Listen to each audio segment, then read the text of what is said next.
Baik, adik-adik semua, sangat senang sekali bisa bertemu kembali dengan kalian pada pagi hari ini di dalam melanjutkan materi kita tentang pendidikan agama Kristen dan budi pekerti.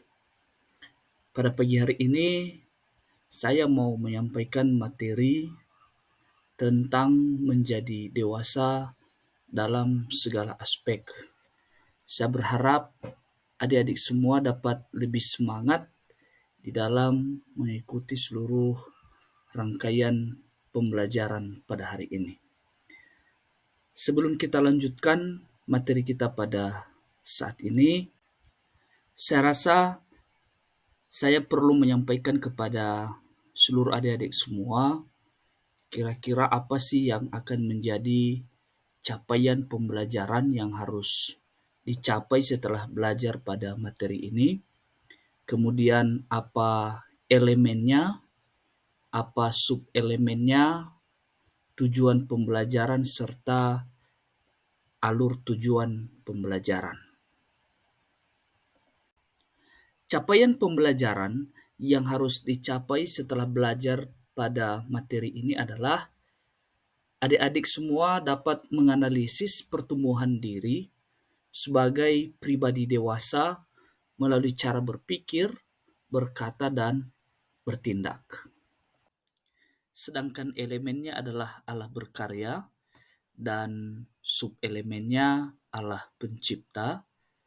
Lalu dari sub-elemen ini dapat ditemukan tujuan pembelajaran, yaitu memahami arti menjadi dewasa secara fisik, intelektual, sosial, moral, dan spiritual. Kemudian dari tujuan pembelajaran ini kita dapat menemukan alur tujuan pembelajaran yang terbagi menjadi 3 item, yaitu yang pertama, menjelaskan arti dewasa dalam keenam aspek perkembangan. Dan yang kedua, memahami pentingnya menjadi dewasa dalam tiap aspek perkembangan. Sedangkan yang ketiga adalah menganalisis pertumbuhan diri dalam tiap-tiap aspek perkembangan. Nah, baik adik-adik, sebelum kita melanjutkan pada materi ajar, saya memiliki 2 pertanyaan pemantik untuk adik-adik semua supaya lebih mudah memahami materi tentang menjadi dewasa dalam segala aspek ini. Pertanyaan pemantik itu adalah pertama, mengapa perlu mengetahui proses bertumbuh menjadi dewasa? Dalam hal ini saya mau mengajak adik-adik semua untuk dapat memahami tentang pentingnya mengetahui proses bertumbuh menjadi dewasa. Sedangkan yang kedua adalah apakah manfaat mengetahui bertumbuh menjadi dewasa di dalam segala aspek perkembangan. Ya, mungkin 2 pertanyaan pemantik ini nanti akan lebih mudah ditemukan jawabannya setelah kita belajar dari materi. Nah, karena pada materi ini kita menggunakan kurikulum merdeka, maka setiap materi wajib dikaitkan dengan profil belajar Pancasila. Artinya, setelah adik-adik belajar pada materi ini, adik-adik dapat menjadi pribadi yang mandiri. Artinya, dapat menghargai diri sendiri yang dapat terwujud di dalam sikap integritas, yakni menampilkan tindakan yang konsisten dengan apa yang dikatakan dan apa yang dipikirkan. Lalu yang kedua, adik-adik juga dapat bernalar kritis, artinya mampu menganalisis dinamika kehidupan yang terjadi sebagai anugerah Allah secara kritis tanpa memaksakan pendapat atau keinginan sendiri sebagai perwujudan pribadi dewasa. Dan yang ketiga, adik-adik juga dapat kreatif, artinya selalu berupaya aktif dalam menolong orang-orang yang membutuhkan dan mencarikan solusi terbaik untuk mendukung keberlangsungan kehidupan mereka sebagai pribadi yang dewasa dan yang meneladani Tuhan kita Yesus Kristus. Oke, langsung saja mari kita melihat bersama-sama apa materi dan bahan ajar tentang menjadi dewasa dalam segala aspek. Saya berharap adik-adik dapat eh, memperhatikan dengan seksama sehingga setiap materi tidak akan terlewatkan. Apakah adik-adik pernah mendengar istilah menjadi dewasa dalam segala aspek? Saya rasa bagi adik-adik yang sudah membaca buku pelajaran pendidikan agama Kristen dan Budi Pekerti kelas 10, khususnya yang kurikulum merdeka, pasti sudah paham. Menjadi dewasa dalam segala aspek itu mencakup 6 perkembangan manusia. 6 perkembangan ini sangat penting dan tidak boleh dipisahkan dari pribadi manusia itu sendiri. Keenam aspek itu adalah pertama aspek fisik, kedua ada aspek intelektual atau kognitif atau hampir sama dengan eh, aspek berpikir ya. Lalu yang ketiga ada aspek emosi, keempat aspek sosial, yang kelima ada aspek moral atau spiritual, sedangkan yang terakhir adalah aspek identitas diri. Peserta didik harus memahami bahwa setiap orang mengalami kedewasaan dalam segala aspek. Mengapa? Karena pertumbuhan rohani tidaklah dapat dilepaskan dari pertumbuhan individu secara keseluruhan. Oleh sebab itu, peserta didik dapat menggunakan hal ini untuk menjadi diri sendiri dan orang lain, yaitu seberapa jauh terjadi pertumbuhan untuk masing-masing aspek. Baik, secara umum kedewasaan pada setiap manusia itu dibagi dalam aspek seperti yang tadi saya sudah jelaskan di awal. Yang pertama adalah kedewasaan secara fisik. Kedewasaan secara fisik ini merujuk pada tercapainya tinggi badan dan berat badan yang cocok dan dapat diperoleh bila seseorang makan dengan gizi yang cukup atau tidak terlalu kurang atau tidak terlalu kelebihan juga. Hal ini sangat penting karena mampu menyalurkan dorongan seksual secara sehat dan tepat. Dan sampai ternyata memiliki fantastis seksual secara terus-menerus. Yang kedua adalah kedewasaan secara kognitif.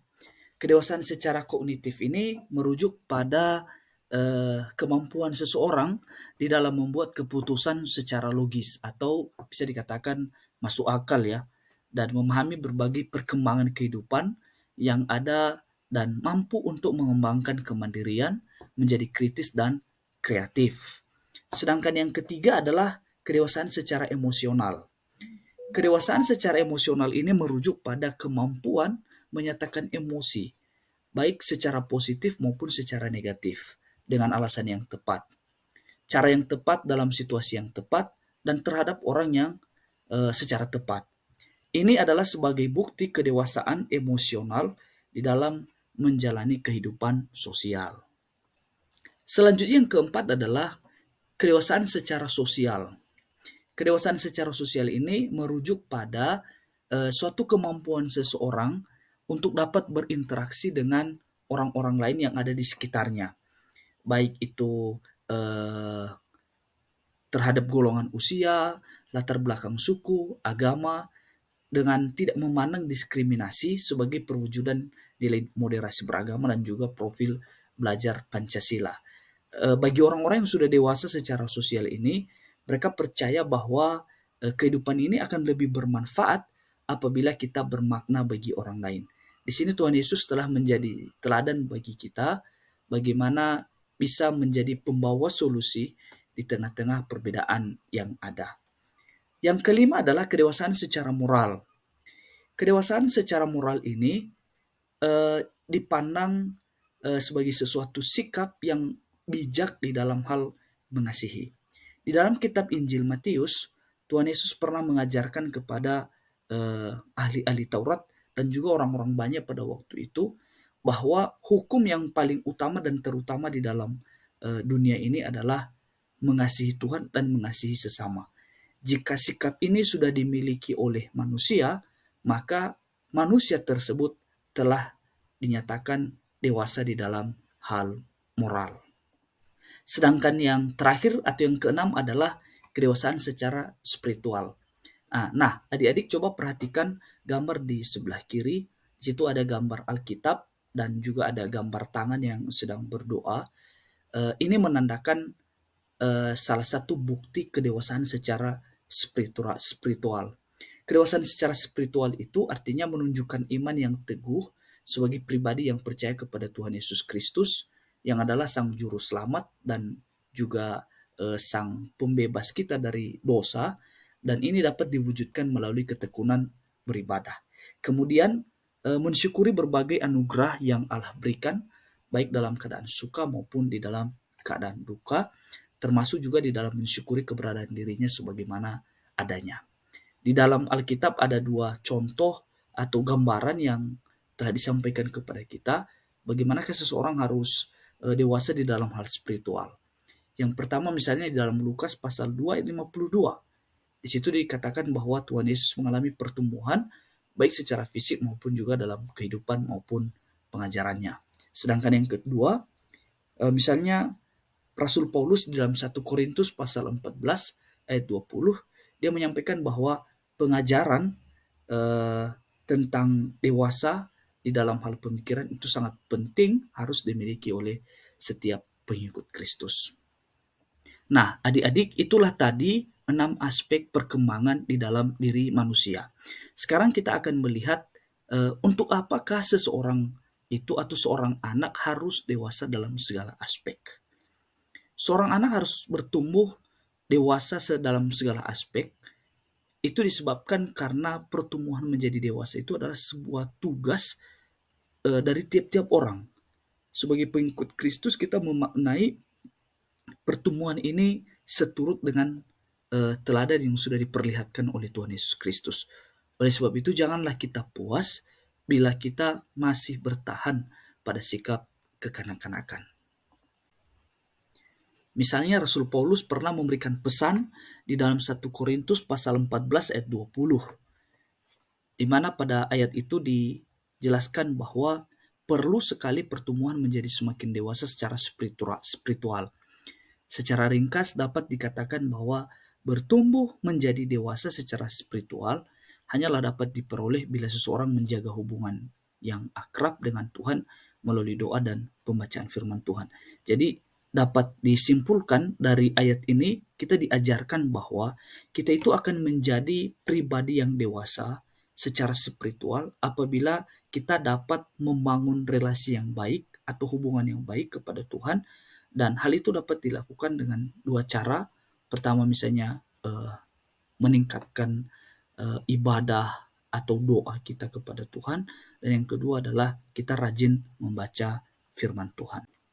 Jadi adik-adik, dari seluruh materi yang telah saya sampaikan di atas, kita bisa menarik sebuah kesimpulan yang harus kita terapkan di dalam diri kita sendiri, yaitu bertumbuh menjadi dewasa adalah tugas setiap orang. Bukan hanya tugas saya, bukan hanya tugas adik-adik, bukan hanya tugas para pendeta di gereja atau guru-guru agama di sekolah, tetapi tugas semua orang percaya yang sudah menjadikan Yesus sebagai Tuhan dan Juru Selamatnya. Sebagai pengikut Kristus, kita memaknai pertumbuhan ini seturut dengan teladan yang sudah diperlihatkan oleh Tuhan Yesus Kristus.